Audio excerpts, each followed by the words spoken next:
Muito bem, já estamos preparados com a Bíblia em mãos para o tema A Igreja Verdadeira.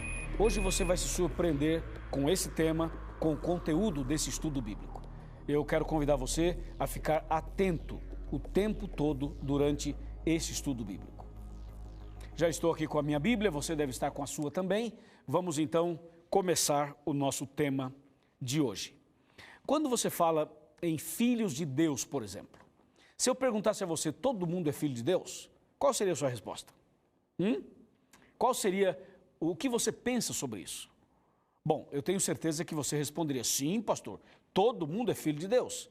Porque essa resposta é uma resposta imediata, natural. Qualquer pessoa diria, sim, todo mundo é filho de Deus. Bom, em certo sentido, todos são filhos de Deus mesmo, em certo sentido. Mas quando você vai, do ponto de vista teológico, bíblico, você vai ver que não é assim. Então, por que eu digo em certo sentido sim, em certo sentido não? Se você olhar do ponto de vista da criação, aí sim, todo mundo é filho de Deus, porque foi Deus quem criou todas as pessoas. Então, dentro dessa visão, todos somos filhos de Deus, não há dúvida nenhuma. Mas quando você analisa teologicamente, você descobre que as coisas não são exatamente assim. Porque a Bíblia menciona 3 tipos de filhos: os filhos de Deus, os filhos do diabo e os filhos dos homens. Entende? Isso é muito claro quando você lê Isaías 58:12, isso é muito claro quando você lê João 3, especialmente os versos de 1 a 5, isso é muito claro quando você estuda sobre o novo nascimento. Entende? Quando Jesus falou com Nicodemos, por exemplo, Jesus disse assim a Nicodemos, Nicodemos, quem não nascer de novo não pode ver o reino de Deus. Nicodemos disse, Senhor, como pode um homem nascer de novo sendo velho como eu? Pode, porventura, voltar ao ventre materno e nascer segunda vez? Aí Jesus disse, não, você tem que nascer de novo da água e do Espírito. Quem não nascer da água e do Espírito não pode entrar no reino de Deus. Então, quando você analisa por esse prisma, de acordo com a Bíblia, você descobre que os filhos de Deus são aqueles que irão para o céu e estarão com Deus para sempre. E esses filhos de Deus são considerados somente a partir do momento que você nasce outra vez. Entendeu? Ou seja, o novo nascimento é que torna você filho de Deus. O nascimento biológico torna você filho de seres humanos apenas. O nascimento biológico não te garante vida eterna. O nascimento biológico não garante a você salvação. Para você ser salvo, para eu ser salvo, nós temos que nascer outra vez, nascer de novo. Entende? Então, é isso que a Bíblia diz. Agora, quando você parte desse ponto para o ponto que é o tema do programa, a Igreja Verdadeira, as coisas mudam um pouquinho para que a gente consiga ter uma visão mais ampla. Explico melhor.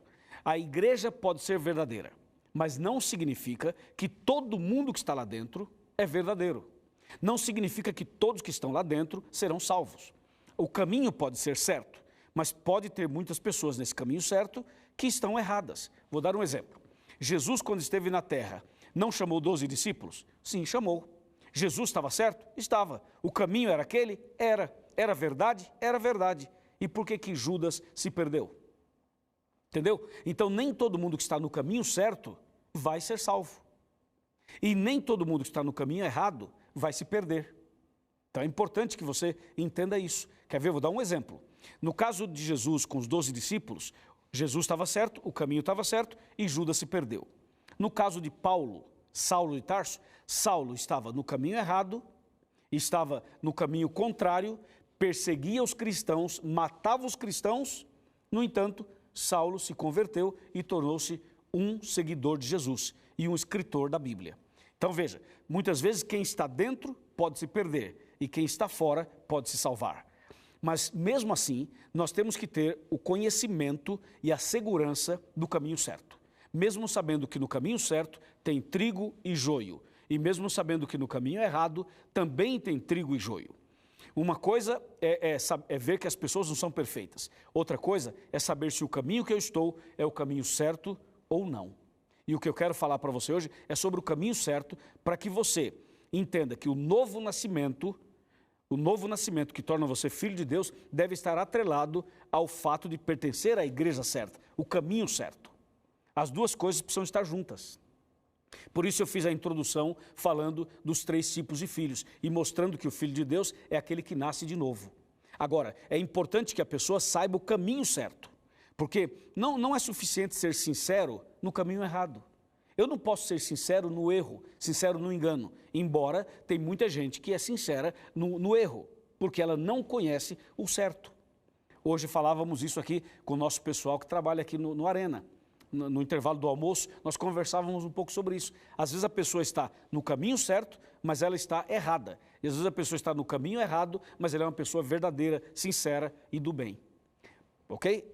Essa base tem que ficar bem clara na sua cabeça, para você não interpretar que eu estou falando mal desta igreja ou daquela aqui no Arena. Não é isso que vamos fazer, mas queremos mostrar o que é certo, para você entender, aceitar e seguir. Tá bem assim? Muito obrigado. Amém. Então, com base nessa introdução, nós temos que entender o seguinte: quando você lê a Bíblia, você percebe que existem dois caminhos, um certo e o outro errado, o estreito e o largo. E esses dois caminhos, eles aparecem na Bíblia toda, sobretudo no Apocalipse. No Apocalipse, por exemplo, aparecem dois tipos de mulheres, duas mulheres. Uma é uma mulher pura e fiel, a outra é uma mulher prostituta e transgressora, infiel.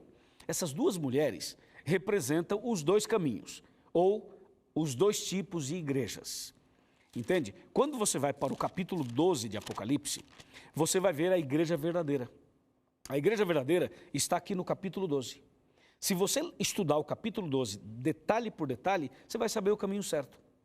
E atenção, a igreja verdadeira não seria uma igreja que alguém fundou a semana passada, ou o mês passado, ou há 10 anos atrás, ou há 30 anos atrás, ou há 40 anos atrás.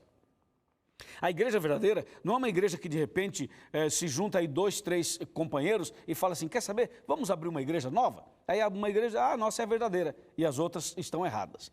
Não é assim que funciona, embora hoje as pessoas estão abrindo denominações como se abre um comércio. Aliás, tem inclusive algumas denominações que são franquias. São franquias, como um restaurante de fast food, como um restaurante qualquer ou uma empresa qualquer. Igreja não é brinquedo, igreja não é comércio, igreja não é negócio, embora muitas pessoas estejam fazendo da igreja um negócio e da fé uma forma de ganhar dinheiro. Mas essas pessoas vão pagar caro e vão prestar contas a Deus no dia do juízo. Isso não é um problema meu e nem seu. O nosso problema é conhecer e entender a Bíblia e seguir ou não. Você é que vai decidir. Então, Apocalipse 12 nos mostra o caminho certo, a igreja verdadeira. E ela usa, a Bíblia usa a figura de linguagem de uma mulher. Eu vou ler alguns versos, claro, não vamos ler o capítulo inteiro, mas alguns versos para você entender. Apocalipse 12, verso 1. Viu-se grande sinal no céu, a saber, uma mulher vestida do sol, com a lua debaixo dos pés e uma coroa de 12 estrelas na cabeça. Aqui está a descrição da igreja verdadeira. Mulher, no Apocalipse, significa igreja. O fato dessa mulher estar vestida de sol e ter a lua debaixo dos pés e uma coroa de 12 estrelas na cabeça, são as características que nos mostram e nos revelam a igreja certa. Vamos lá. A mulher é a igreja, vestida de sol. O sol na Bíblia, de acordo com Salmo 84, de acordo com Malaquias 4, o sol na Bíblia é um símbolo de Jesus. É um símbolo de Jesus. Só que é um símbolo de Jesus no Novo Testamento. E a lua é também um símbolo de Jesus no Velho Testamento. Eu diria que sol e lua é o Velho e Novo Testamento, entendeu? Só que o Velho e Novo Testamento, eles estão centralizados em Jesus. No Velho Testamento, Jesus era apresentado na figura de um cordeiro. E no Novo Testamento, Jesus veio pessoalmente para morrer por nós. Então, a mulher vestida de sol, com a lua debaixo dos pés, representa a igreja verdadeira no Velho Testamento e no Novo, e tendo como centro, como cabeça, como dirigente, Cristo Jesus, tanto no Velho quanto no Novo. Quando a mulher está com a lua debaixo dos pés, veja, debaixo dos pés é a plataforma, é a estrutura, é a base. Isso quer dizer que a origem da igreja verdadeira, a base dela, a estrutura dela, está no Velho Testamento. Sabe quando tudo começou? Com Adão e Eva. Tudo começou com Adão e Eva. Mas se você quer algo assim mais concreto, você pode falar de Abraão. Ou seja, começou em Abraão. Quando Deus fala assim: Abraão, eu farei de você uma grande nação. Então Deus promete a Abraão uma nação, e essa nação teria uma religião. que é a religião judaica, que é a religião do povo de Israel. Israel era neto de Abraão. Entende? Israel era neto de Abraão. E daí vem Jesus Cristo, quando nasce da Virgem Maria. Então, se você pegar desde Adão e Eva, a base doutrinária do povo de Israel vem lá do Éden. E a base doutrinária da igreja verdadeira tem que vir do Éden. E aí passa pelo povo de Israel. Então entenda uma coisa, a mulher vestida de sol, com a lua debaixo dos pés, a lua debaixo dos pés, representa que a igreja, ela seria estabelecida, fundada e teria a sua estrutura no Velho Testamento. E vestida de sol significa que Jesus veio a essa terra no Novo Testamento e Jesus iluminou a sua igreja com a sua presença. Por isso que ela estava vestida do sol. Entendeu? Então, essas duas figuras de linguagens é para mostrar a igreja verdadeira no Velho e no Novo Testamento. Quando você nasceu, quando eu nasci, já existia a igreja verdadeira. A igreja verdadeira não seria estabelecida nem pelo fulano, nem pelo ciclano, nem pelo homem, nem pela mulher, não seria pelo bispo, nem pelo arcebispo, nem pelo papa, nem pelo João, nem pela Maria, por ninguém. A igreja verdadeira seria estabelecida pelo próprio Deus. Pelo próprio Deus. Então assim nós vemos a mulher com a lua debaixo dos pés e ela revestida ou vestida do sol. Só que a Bíblia, ela dá mais uma indicação no verso 1. Diz que a mulher tinha uma coroa na cabeça. Essa coroa é símbolo de vitória. Essa coroa está dizendo que a igreja verdadeira, ela passaria por muitas situações, altos e baixos, perseguições, muitas vezes, mas que ela seria vitoriosa. Por isso que ela tinha uma coroa na cabeça. E nessa coroa, 12 estrelas. Essas 12 estrelas são símbolos dos 12 apóstolos e também das 12 tribos de Israel. As 12 estrelas, porque a Bíblia está mostrando a igreja no Velho e no Novo Testamento. Então, a coroa com 12 estrelas mostra exatamente uma igreja no Velho Testamento vitoriosa e uma igreja no Novo Testamento vitoriosa. É a mesma igreja. Por isso que no Velho tinha 12 tribos, no Novo 12 apóstolos, 12 seguidores de Jesus. Aí está a descrição da igreja verdadeira. Quando você começa a ler, e você segue a leitura, você vai perceber no verso 6, por exemplo, Apocalipse 12, verso 6, o seguinte: a mulher, porém, fugiu para o deserto, onde lhe havia Deus preparado lugar para que nele a sustentem durante 1260 dias. Esse texto nos ajuda de maneira histórica e teológica a confirmar essa verdade que estamos estudando.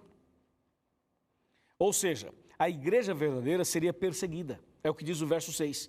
Ela fugiria para o deserto por causa da perseguição, e essa perseguição, essa fuga, esse período duraria 1260 dias.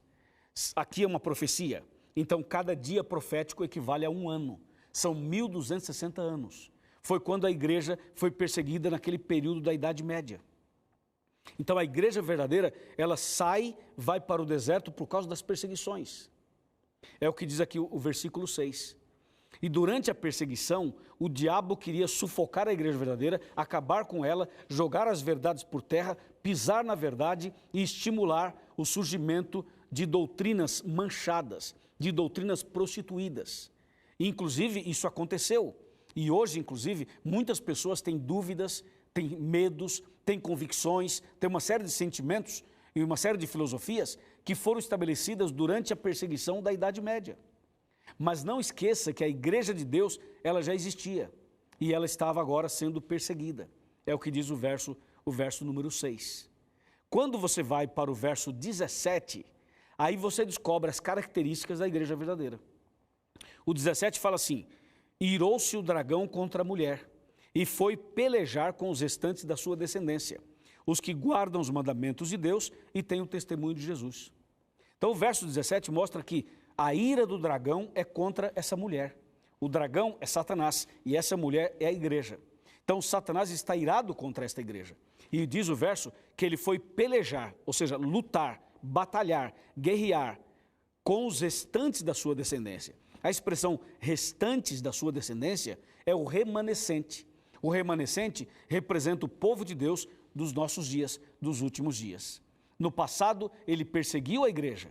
Só que agora ele está pelejando, lutando contra o remanescente, contra o resto. Como diz o texto, a linguagem do texto é o seguinte: os restantes da sua descendência. E o verso continua dizendo, que são aqueles que guardam os mandamentos de Deus e têm o testemunho de Jesus. Aqui nós temos as duas características da igreja verdadeira. Guardar os mandamentos de Deus e ter o testemunho de Jesus. Os mandamentos de Deus você já sabe, nós temos falado aqui no Arena, mas caso você esteja chegando agora, caso você não acompanhou os programas anteriores, veja, os mandamentos de Deus são os 10 mandamentos mencionados em Êxodo 20. A igreja verdadeira tem como uma de suas características a obediência aos 10 mandamentos. Isso está em Êxodo 20. Então, quando você quer descobrir se a igreja é certa ou não é certa, observe se ela aceita e guarda os 10 mandamentos.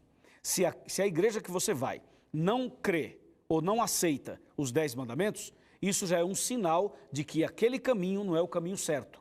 Veja, isso não quer dizer que as pessoas que estão lá vão para o inferno, não é isso. A Bíblia está dizendo que existem pessoas sinceras em todos os lugares. Tanto no caminho certo quanto no caminho errado, existem trigo e joio. Pessoas fiéis e pessoas infiéis. Foi assim que eu comecei o programa de hoje. Está lembrado? Então, observe.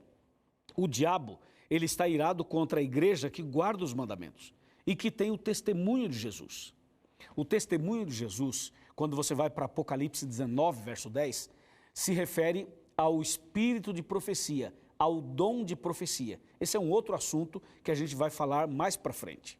Mas hoje você está vendo algumas características da igreja verdadeira de Apocalipse capítulo 12. Então veja, essa linha que vem na Bíblia desde o começo até hoje, ela não pode ser apagada. Por quê? Quando você pega lá do Éden e você vem passando na história, você vai descobrir que existem princípios bíblicos que são imutáveis, os princípios são todos imutáveis, mas os princípios vêm lá do Éden e seguem até hoje. As pessoas tentaram mexer, adulterar, tentaram pisar. Em algum momento tiveram um certo êxito, mas a verdade de Deus triunfa. Ela triunfou, está triunfando e ela triunfará. Mesmo que as pessoas sejam más, tenham más intenções, mesmo que alguém tente comercializar a fé, mesmo que alguém tente usar a igreja como um trampolim político, mesmo que as pessoas se corrompam usando a Bíblia, mesmo que tudo isso aconteça, eu quero dizer a você que a igreja de Deus, que é militante hoje, ela será triunfante. Por isso a mulher tem uma coroa na cabeça. A coroa mostra vitória. A coroa diz que Deus está no comando, que Deus vai dar a vitória para a sua igreja, para o seu povo. E isso você tem que ter muito claro no seu coração. Mesmo vendo tantos erros e tantas berrações no meio religioso. Mesmo tendo acontecido, mesmo guerras no passado, gente maluca de outro, porque tem louco em todo lugar. Agora, nós precisamos ter a certeza de que Deus está no comando. E esse estudo de hoje mostra, Deus tem uma igreja verdadeira, existe um caminho certo, e nós precisamos saber, ter certeza que Deus está no comando da sua igreja e do mundo inteiro. E esse Deus maravilhoso não vai deixar você aí cego. Nem você nem a mim, Ele está abrindo nossos olhos para que a gente compreenda. A palavra de Deus continua falando e apresentando esses detalhes. Por exemplo, quando eu comecei a conhecer a igreja adventista, quando eu comecei a estudar a Bíblia com os adventistas, eu fiz 5 estudos bíblicos, 5. Vou falar para você quais foram. Eu estudei sobre a volta de Jesus, o milênio, o novo céu e a nova terra, os 10 mandamentos e o sábado. 5. A igreja não tem só 5 estudos, a igreja tem centenas e centenas de estudos. E quando uma pessoa está vindo para a igreja adventista, ela faz um curso bíblico de pelo menos entre 15 a 30 estudos bíblicos, para que ela tenha um conhecimento, uma base para tomar sua decisão. Nós não queremos que a pessoa venha para a igreja só pela emoção, só tendo um conhecimento superficial. Nós queremos que as pessoas saibam o que estão fazendo, tenham entendimento, tenham razão suficiente para explicar a sua fé. Então, eu fiz 5 estudos bíblicos e no 5º estudo a coisa era tão clara, mas tão clara, que eu disse, já está claro para mim, eu já entendi. Claro, eu continuei fazendo o curso bíblico, mas no 5º eu já tinha tomado uma decisão. Porque veja, para um bom entendedor, meia palavra basta. Para uma pessoa que é sincera e tem fome e sede da palavra, ela não vai muito longe para entender. Não precisa ir muito longe para entender. É só você raciocinar, baseado na Bíblia. Você vai ver claramente o caminho certo. Então, eu tomei uma decisão, porque eu conheço a seriedade desta igreja. E não só pela seriedade, a profundidade bíblica e teológica dela. Então, quando você começa a estudar, você entende exatamente o que está acontecendo, o que a Bíblia está dizendo. E aí, então, a gente toma uma decisão consistente, madura, uma decisão sincera, verdadeira. E é isso que Deus espera de você nesse dia, hoje, nesse programa. Deus está chamando você para fazer parte do seu povo. Não estou falando de uma placa de igreja, não é assim. É mais do que isso, muito mais do que isso. Mas Deus está chamando você para fazer parte desta igreja. E eu quero convidar você para se tornar membro dessa igreja. Quero convidar você para ser um adventista. É isso aí. Quero convidar você para ser adventista do sétimo dia. Para você vir e tornar-se membro da igreja. Se você tem uma dúvida, fale conosco. Se você tem algum medo, fale conosco. Se você tem alguma questão, uma dúvida, uma pergunta não respondida, fale conosco. Nós estamos aqui para ajudar você. Mas você é meu convidado especial para se tornar membro desta igreja. Vem para cá, você vai ver a diferença. Você vai ver as bênçãos de Deus na sua vida. E se você quer tomar uma decisão e se tornar membro desta igreja, eu quero que você faça contato conosco. Você mande um e-mail para cá, você mande uma mensagem de alguma forma, pega o telefone, liga, fala assim, o pastor Luiz está me convidando, eu entendi, eu aceitei, eu quero ser membro dessa igreja. Vai ser uma honra e um privilégio ter você aqui, com base na palavra de Deus. De que a igreja de Deus, ela guarda os mandamentos e tem o testemunho de Jesus. E aí, aceita o chamado? Aceita o desafio? Aceita o convite? Se você aceita esse convite, vem cá. Eu entrego essas pessoas todas nas tuas mãos. Então, em nome de Jesus, amém.